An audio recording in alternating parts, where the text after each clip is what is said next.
हमारे देश का नाम अगर इंडिया से बदलकर भारत हो जाता है तो हमें 14,000 करोड़ का नुकसान हो सकता है। यस, इस क्लेम को हम डिटेल में वेरीफाई जरूर करेंगे, लेकिन 5 सितंबर 2023 को G20 समिट डिनर में जो इन्विटेशंस दिए गए, आप सबको पता है, उन इन्विटेशंस पर प्रेसिडेंट ऑफ भारत ऐसा मेंशन किया हुआ था। इसके बाद तो एज यूजुअल ऑपोजिशन और रूलिंग पार्टी के बहुत सारे स्टेटमेंट्स रिलीज होने लग गए। ऑपोजिशन का इस पर कहना है कि हमने अपने 28 पार्टीज के अलायंस का नाम इंडिया क्या रख दिया, तो अपने देश का नाम ही बदल दिया। सो डेफिनेटली ये क्लियरली बीजेपी द्वारा देश को तोड़ने की एक साजिश है। तो अगर किसी पार्टियों का अलायंस इंडिया बन जाता है तो वो देश का नाम बदल देंगे। India that is Bharat shall be a union of states, और इस यूनियन ऑफ स्टेट्स पर ही आक्रमण हो रहा है। लेकिन रूलिंग पार्टी का कहना है कि जब कॉन्स्टिट्यूशन में क्लियरली मेंशन है कि इंडिया दैट इज भारत, यानी ये दोनों भी नेम्स इंटरचेंजेबल है। No, India that is Bharat. It is there in the constitution.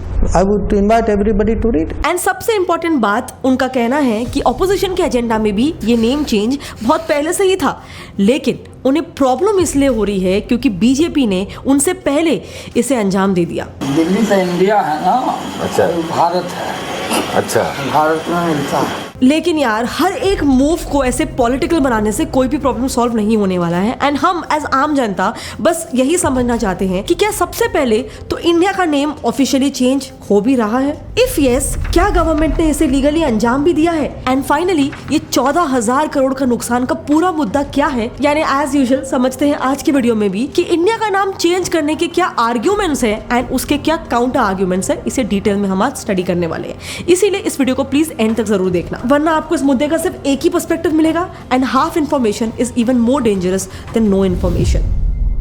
तो सबसे पहले समझते हैं इंडिया का नाम चेंज करने के काउंटर आर्ग्यूमेंट्स क्या है। नंबर 1, भारत को इंडिया से रिप्लेस करने के लिए हमें 14,000 करोड़ का खर्च हो सकता है। अब ऐसा इसीलिए कहा जा रहा है क्योंकि हमें नेम चेंज के बाद नेशनल लेवल पे official documents, maps, government records, signage, letter heads, बाकी इंस्टीट्यूशंस के नेम्स और न जाने कितने सारी चीजें चेंज करनी पड़ेगी, जो गवर्नमेंट के लिए एक बहुत बड़ा एक्सपेंडिचर हो सकता है। सिर्फ एक सिटी के एग्जांपल से ही समझे तो इंडिया टुडे ने कोट किए गवर्नमेंट रिकॉर्ड्स के मुताबिक यूपी गवर्नमेंट को इलाहाबाद से प्रयागराज रीनेम करने के लिए ही 300 करोड़ का खर्चा लगा था। नाउ ऑफ कोर्स ये तो सिर्फ एक सिटी को रीनेमिंग के लिए जो खर्चा था वो है, बट कंट्री लेवल पे ये एक्सपेंस 14,000 करोड़ हो सकता है, ऐसा प्रेडिक्ट किया जा रहा है। लेकिन ये किस बेसिस पे प्रेडिक्ट किया जा रहा है? सो इसे एक South African based intellectual property lawyer Darren Oliver ने बताया है, जिनकी एस्टिमेट्स को वर्ल्ड वाइड फॉलो किया जाता है काफी प्रोमिनेंट न्यूज़पेपर्स द्वारा। उन्होंने हाल ही में एक अफ्रीकन कंट्री स्वाजीलैंड के रीनेमिंग के लिए $60 मिलियन का एस्टिमेट किया था। सो डैरेन ये एस्टिमेट निकालने के लिए मल्टीनेशनल कंपनीज को एज अ बेस लेते हैं और फिर उनके हिसाब से उन्होंने पाया कि रीब्रांडिंग में मार्केटिंग कॉस्ट का 10% खर्चा लगता है एंड मार्केटिंग कॉस्ट रेवेन्यू का 6% होता है। इसी फॉर्मूले को एज अ बेस पकड़कर डैरेन ने इंडियन रेवेन्यू, जो कि ₹23.84 लाख करोड़ है, उसे 0.06% से डिवाइड किया, तब आंकड़ा आया 14,304 करोड़ रुपीस। सो कई क्रिटिक्स के हिसाब से ये अमाउंट इंडिया के फूड सिक्योरिटी प्रोग्राम का एक महीने का सिर्फ एक्सपेंस होता है, जिससे 80 करोड़ इंडियंस को खाना खिलाया जाता है। नाउ इस पर्टिकुलर पॉइंट को जब हम लोग गो थ्रू कर रहे थे, जब हम इसे रिसर्च कर रहे थे, हमें थोड़े कुछ लूप होल्स मिले। सबसे पहले तो डैरेन ओलिवर के इस रिसर्च में उन्होंने एक कंपनी के नेम चेंज को एक कंट्री के नेम चेंज से एक्सट्रापोलेट किया है, जो हमारे हिसाब से एकदम एक्यूरेट कंपैरिजन है कि नहीं, we are not very sure about that. So इसी का आंसर ढूंढने के लिए जब हमने इस पर फर्दर रिसर्च किया, हमें एज सच कोई एविडेंस नहीं मिला कि कैसे इन्होंने कंपनी लेवल के चेंज को कंट्री लेवल पे एक्सट्रापोलेट किया है। लेकिन क्योंकि ये एक स्ट्रॉन्ग काउंटर आर्ग्यूमेंट था, इसीलिए ये हमारे तरफ से एज इट इज आपके सामने रखना काफी इंपॉर्टेंट था। Now moving to opposition's second counter, this name change is nothing but government's political move, क्योंकि उनके हिसाब से साल 2015 में खुद सेंट्रल गवर्नमेंट ने सुप्रीम कोर्ट को इंडिया को लिखकर दिया था कि इंडिया को भारत करने की कोई जरूरत नहीं है। एक्चुअली 2015 में सुप्रीम कोर्ट में एक PIL दर्ज हुआ था जो ये डिमांड कर रहा था कि इंडिया नेम को भारत नेम से रिप्लेस कर देना चाहिए। इस मुद्दे पर सुप्रीम कोर्ट ने जब सेंट्रल गवर्नमेंट से जवाब मांगा, तब गवर्नमेंट ने खुद कहा कि इस मुद्दे पे कॉन्स्टिट्यूएंट असेंबली ने जितनी डिबेट करनी थी वो कर चुकी है। सो गवर्नमेंट के ही जवाब के बाद सुप्रीम कोर्ट ने ये कहा था कि ये चेंज नेम का नहीं हो सकता है। काफी सिमिलर PIL 2020 में भी सुप्रीम कोर्ट में दर्ज हुआ था। तभी chief justice of India S.A. Bobde ji ने ये कहते हुए PIL को डिसमिस किया था कि भारत और इंडिया ये दोनों नाम कॉन्स्टिट्यूशन में लिखा हुआ है और हम ऑलरेडी देश को भारत बुलाते हैं, सो दैट इफेक्टिवली मींस कि दोनों भी नेम्स इंटरचेंज चेंजेबल है। बट इस साल 18 जुलाई 2023 को मॉनसून सेशन चालू होने के बस 2 दिन पहले ऑपोजिशन पार्टीज ने इंडिया नाम का अलायंस बना दिया और इस अलायंस फॉर्मेशन के ठीक 10 दिन बाद यानी 28 जुलाई 2023 को रूलिंग पार्टी के राज्यसभा एमपी नरेश बंसल जी ने पार्लियामेंट में एक प्राइवेट बिल इंट्रोड्यूस करके इंडिया का नाम भारत से रिप्लेस करने का प्रपोजल रखा। भारतवर्ष इस देश का वास्तविक नाम है। देश का अंग्रेजी नाम इंडिया शब्द गुलामी की निशानी है। देश को मूल और प्रमाणिक नाम भारत से ही मान्यता दी जानी चाहिए। और इसीलिए ऑपोजिशन को लगता है कि उनके INDIA यानी इंडिया नाम रखने की वजह से गवर्नमेंट अब देश का नाम भी बदलना चाहती है। नेम चेंज का तीसरा probable con swift code crisis को देखते हैं। सो इस पॉइंट के मुताबिक इंडिया से भारत नेम चेंज करने में हम पर एक बड़ा फाइनेंशियल क्राइसिस आ सकता है प्रोबेबली, क्योंकि जिस स्विफ्ट कोड से हम हर साल $87 बिलियन ट्रांसफर करते हैं वो पेमेंट सिस्टम बस इंडिया नाम ड्रॉप करने से हमारे ट्रांजैक्शंस रोक सकता है। अब स्विफ्ट कोड बिल्कुल हमारे IFSC कोड जैसा ही होता है जिनकी जरूरत आपको बैंक टू बैंक ट्रांसफर करते वक्त लगती है। सेम ऐसे ही इंटरनेशनल ट्रांजैक्शंस करने के लिए आपके कंट्री का unique 2 digit alpha numeric Swift code लगता है जो इंडिया के केस में IN है। सो सपोज हमने अपने देश का नाम ऑन पेपर भारत किया तो नया कोड क्या होगा, यही सबसे बड़ा क्राइसिस है, क्योंकि पॉइंट ये है कि हमारे भारत इस नाम के लिए 2 डिजिट का अल्फा न्यूमेरिक कोड अवेलेबल ही नहीं है, क्योंकि BH बहरीन का है, BR ब्राजील का है, BA बांजालुका का है एंड BT भूटान का है। सिमिलर प्रॉब्लम हमें हमारे करेंसी सिस्टम INR में भी मिल सकता है। INR अगर BNR हो गया तो BNR ऑलरेडी ब्रुनेई डॉलर को बुलाया जाता है और देखा जाए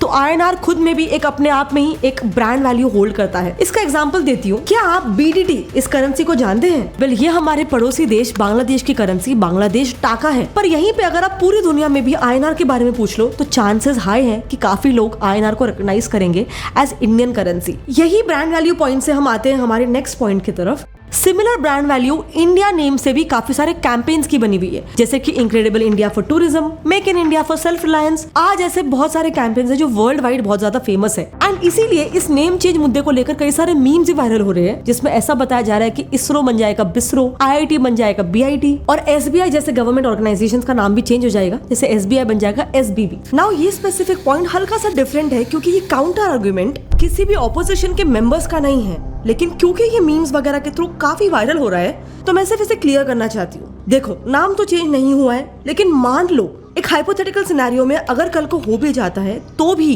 कोई लीगल बाउंडिंग नहीं है कि किसी भी ऑर्गेनाइजेशन को अपना नाम चेंज करना पड़े। उदाहरण के तौर पे भारत पेट्रोलियम ये गवर्नमेंट का ही ऑयल मार्केटिंग कंपनी है, राइट? लेकिन इसमें तो अभी इंडिया का नाम नहीं है। बॉम्बे का नाम ऑफिशियली मुंबई हो गया है, लेकिन आज भी बॉम्बे हाई कोर्ट ही है। Next counter argument for name change is TLD identity crisis. अब फाइनेंशियली तो हमें एक्सपेंस होगा ही, बट क्या आपने सोचा है कि आप इंडियन गवर्नमेंट वेबसाइट्स को किस नाम से सर्च करोगे? क्योंकि इंडिया अगर ये नाम ही चला गया तो .in भी चला जाएगा। सो बेसिकली जैसे हर एक कंट्री का अपना unique country code top layer domain CCTLD होता है, जिससे उन कंट्रीज की ऑफिशियल वेबसाइट्स को आइडेंटिफाई करते हैं। जैसे government.in इंडियन गवर्नमेंट के लिए रिजर्व है, MIL.in इंडियन मिलिट्री के लिए रिजर्व है। अब इंडिया को ये .in CCTLD 1989 में ही मिल गया था और इसी टाइम पीरियड में most of the world countries ने खुद के कोड्स को रजिस्टर करवा लिया था। सो अगेन अभी हमारे पास ऑप्शंस बहुत कम बचते हैं, क्योंकि .BH ऑलरेडी बहरीन का है, सिमिलरली .BR ब्राजील का है और .BT भूटान को बिलोंग करता है। हेंस हमारे पास काफी लंबे कोड्स के अलावा जैसे कि .BHRT ज्यादा ऑप्शंस नहीं बचेंगे। अब ये सारे हो गए काउंटर आर्ग्यूमेंट्स, लेकिन जैसे मैंने आपको कहा half information is even worse than no information at all. इसीलिए आपके लिए बहुत ज्यादा इंपॉर्टेंट है कि ये नेम क्यों चेंज होना चाहिए, उसके प्रो में जो आर्ग्यूमेंट्स है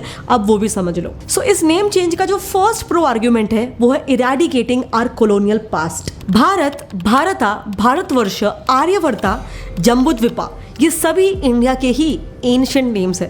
तो फिर इंडिया ये नेम आखिर कहां से आया? सो देखो, भारत नाम का भी ओरिजिन कई जगह से ट्रेस किया जाता है, जैसे कि हमारे ऋग्वेदा के अनुसार भारत एक ऐसे ट्राइब का नाम है जो प्रेजेंट डे इंडियन रीजन में रहते थे। वहीं महाभारत के अनुसार देखें तो भारत जो पांडवास के एंसेस्टर्स थे उनके नाम पे हमारे कंट्री का नाम रखा गया। विष्णु पुराणा में भी खुद ये बताया गया है कि साउथ के ओशन से नॉर्थ के स्नो मतलब कि हिमालयन रीजन के बीच जो लैंड था उसको भारत बोलते थे। वहीं कमिंग टू इंडिया, ये वर्ड हमें ब्रिटिशर्स ने दिया है और हमें 3rd सेंचुरी से इंडिया इस नाम से बुलाया जाता है। एक्चुअली में इंडिया ये शब्द सिंधु नदी से निकला है और पर्शियंस इस सिंधु को हिंदू प्रोनाउंस करते थे। फिर ग्रीक्स ने इसे मॉडिफाई करके हिंदू से इंडस बुलाना शुरू कर दिया और इसके बाद 16th सेंचुरी में इंडिया में मुगल रूल आया और उन्होंने इंडिया को हिंदुस्तान बुलाना शुरू कर दिया, जिसके मेंशंस अगर आप देखो तो खुद मुगल बादशाह बाबर के तुजू की बाबरी में भी आपको मिल जाएंगे। फिर जब फाइनली अंग्रेज आए तब उन्हें हिंदुस्तान ये नाम उतना नहीं भाया, तो उन्होंने अपने ग्रीक एंसेस्टर्स को फॉलो करते हुए इंडिया ये नाम से बुलाना शुरू कर दिया। और इसीलिए क्योंकि ये नाम हमें हमारे कॉलोनियल मास्टर्स ब्रिटिशर्स से मिला है, जिन्होंने हमें सालों तक एक्सप्लॉइट किया, सो इसीलिए today when they are no more our colonial masters, हमें हमारे कॉलोनियल पास्ट के रेमिनेंस को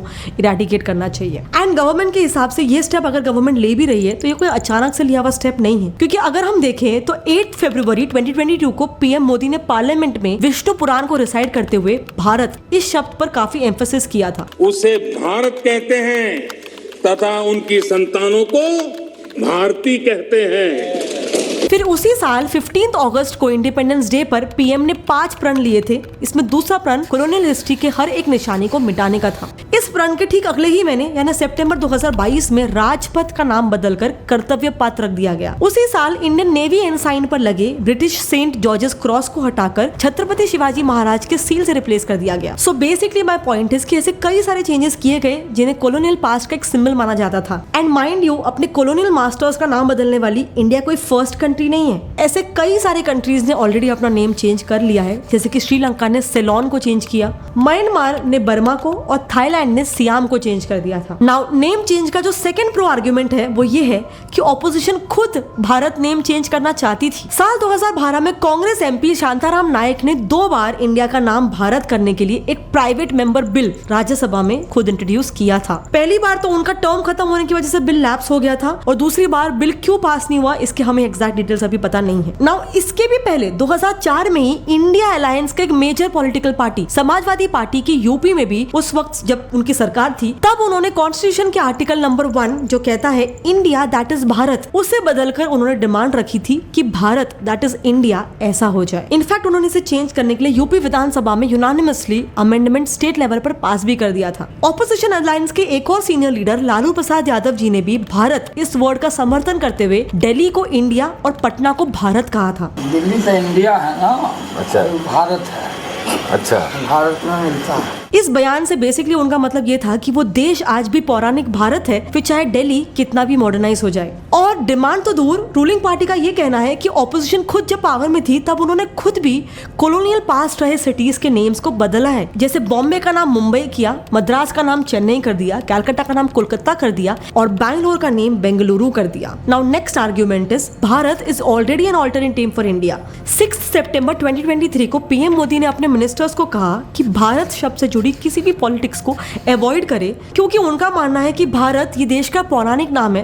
तो उनका कहना है कि इसमें कोई नई बात नहीं है अगर हम उसे भारत भी बुलाए तो। नाउ गवर्नमेंट का ऐसा कहना इसीलिए है क्योंकि देखो भारत ये नाम पहले से ही एक्सटेंसिवली यूज होता आ रहा है। सबसे पहले तो हमारे कॉन्स्टिट्यूशन का आर्टिकल 1 भी इंडिया दैट इज भारत इस बात को एक्सप्लिसिटली मेंशन करता है। और इसीलिए अगर हम देश के नेशनल डॉक्यूमेंट्स भी देखें, जैसे कि रेलवे डॉक्यूमेंट्स और इंडियन गैजेट जो 1960 से ही भारत यूज कर रहा है। इनफैक्ट हमने कई सारे इंटरनेशनल ट्रीटीज और अग्रीमेंट्स में भी भारत शब्द का इस्तेमाल किया है इंस्टेड ऑफ इंडिया। ऑल्सो देश के बड़े बड़े डिग्निटरीज ने कई बार अपने स्पीचेस में देश को भारत जैसे डिनोट किया है। ऊपर से भारत कैसा दिखता है आपको?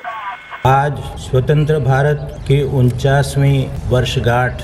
And finally coming back to, सिर्फ नेशनली ही नहीं इंटरनेशनली भी इंडिया को भारत गणराज्य इस नाम से जाना जाता है। एग्जाम्पल के लिए यूरोपियन यूनियन पार्लियामेंट का ये डॉक्यूमेंट देख लो। ये डॉक्यूमेंट इंडिया को डिफाइन करते वक्त the Republic of India Bharat गणराज्य ऐसे रेफर कर रहा है। Similarly US intelligence agency CIA के वेबसाइट में भी हमें रिपब्लिक ऑफ इंडिया भारतीय गणराज्य ऐसा बुलाया जा रहा है। एंड ब्रिक्स और एशियान जैसे इन्विटेशन में भी इंडियन प्राइम मिनिस्टर को PM ऑफ भारत ऐसा मेंशन किया गया है। हेंस इस मुद्दे के साथ जो खड़े हैं उनका ये मानना है कि ये डिबेट इनवैलिड है कि भारत ये नाम अभी ही यूज हो रहा है, ये तो काफी टाइम से यूज हो रहा है। Plus if you see Indian government की तरफ से तो कोई ऐसा ऑफिशियल स्टेटमेंट भी रिलीज नहीं हुआ है जिसमें उन्होंने नेम चेंज का जिक्र किया हो। इसीलिए गवर्नमेंट का ये मानना है कि ये ऑपोजिशन इस मुद्दे को उछाल रही है बस सिंपैथी वोट्स लेने के लिए। एंड इसीलिए गवर्नमेंट का मानना है कि शायद ऑपोजिशन अभी जीतेगा भारत ऐसे टाइटलाइंस यूज करने वाली है अपने अलायंस के लिए। Now finally coming to the last point कि क्या ये नेम चेंज लीगली किया भी जा सकता है। सो जैसे कि मैंने बताया कि हमारे कॉन्स्टिट्यूशन के आर्टिकल 1 में लिखा हुआ है इंडिया दैट इज भारत। तो दोनों भी नेम्स इंटरचेंजेबल हो जाते हैं। पर आपको फिर भी सवाल होगा कि अगर गवर्नमेंट इंडिया ये शब्द को ही डिलीट करना चाहता है तो क्या ये लीगली पॉसिबल भी है? वेल, हाँ, गवर्नमेंट ये कर सकती है under article 368 of Indian constitution. इसके लिए गवर्नमेंट को पार्लियामेंट के दोनों हाउसेस यानी कि राज्यसभा और लोकसभा में नेम चेंज को लेकर बिल इंट्रोड्यूस करना होगा और उस बिल को हर एक हाउस में 2/3 मेजोरिटी से पास करना होगा। लेकिन इसके पास होने के बाद भी ये चांसेस है कि कल को हमारे कॉन्स्टिट्यूशन के कस्टोडियन सुप्रीम कोर्ट इसे कैंसिल कर सकते हैं, क्योंकि एज पर एक बहुत पुराने Kesavananda Bharati case government constitution के बेसिक स्ट्रक्चर को चेंज नहीं कर सकती, ये वर्डिक्ट पास किया गया था। इसीलिए नाम ही चेंज कर देना ये अमेंडमेंट के बेसिक स्ट्रक्चर ऑफ डॉक्ट्रिन के खिलाफ हो जाएगा। एंड देयरफॉर एक पर्सपेक्टिव ये है कि इस अमेंडमेंट को supreme court null and void कर सकती है। बट वहीं एक दूसरा पर्सपेक्टिव ये है कि गवर्नमेंट की अगर बात करें तो उसी केशव नंदा भारती केस के तहत ही सुप्रीम कोर्ट आर्टिकल 368 के तहत गवर्नमेंट की अमेंडिंग पावर्स को हैम्पर नहीं कर सकती है, यानी कि गवर्नमेंट के पास ये पावर है कि वो उस आर्टिकल को ही अमेंड कर सकते हैं। एज अ रिजल्ट ये गवर्नमेंट और जुडिशरी के बीच एक टसल पैदा कर सकता है।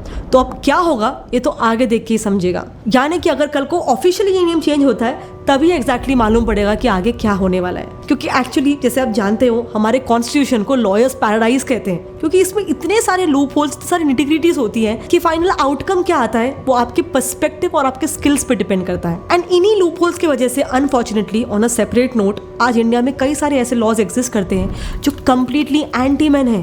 डिड यू नो दिल्ली के निर्भया केस के बाद इंडिया में सडनली रेप केसेस रजिस्टर होने का एक स्पाइक आ गया था, which is a very good news for India. But unfortunately बस गेस करो उन रेप केसेस में से कितने % रेप केसेस फेक होंगे? 74%। आज इंडिया में वुमेन सेफ्टी के लिए बहुत सारे लॉज बनाए गए हैं, लेकिन औरतों का ही एक बहुत बड़ा सेक्शन है जो इन्हीं लॉज को अब्यूज करता है, जिसकी वजह से इंडियन मेन को प्रॉब्लम होता है। ये एंटी मेन लॉज कौन से हैं, उसमें कौन से ऐसे लूप होल्स हैं, इस बारे में हमने एक डिटेल वीडियो बना रखा है। अगर आप वो देखना चाहते हो तो आप यहाँ पे क्लिक करके उसे देख सकते हो। इसके अलावा ये India to Bharat name change पर काफी सारा कॉन्ट्रोवर्सीज है एंड आई डोंट थिंक किसी को भी दोनों भी साइड्स का पर्सपेक्टिव अच्छे से मिल रहा है, जिसकी वजह से बहुत सारा मिस इन्फॉर्मेशन स्प्रेड हो रहा है। इसीलिए इंडियंस को ट्रू इन्फॉर्मेशन देने के लिए बहुत इंपॉर्टेंट है कि आप ये वीडियो जितना हो सके अपने फ्रेंड्स और फैमिली में शेयर करना। जय हिंद।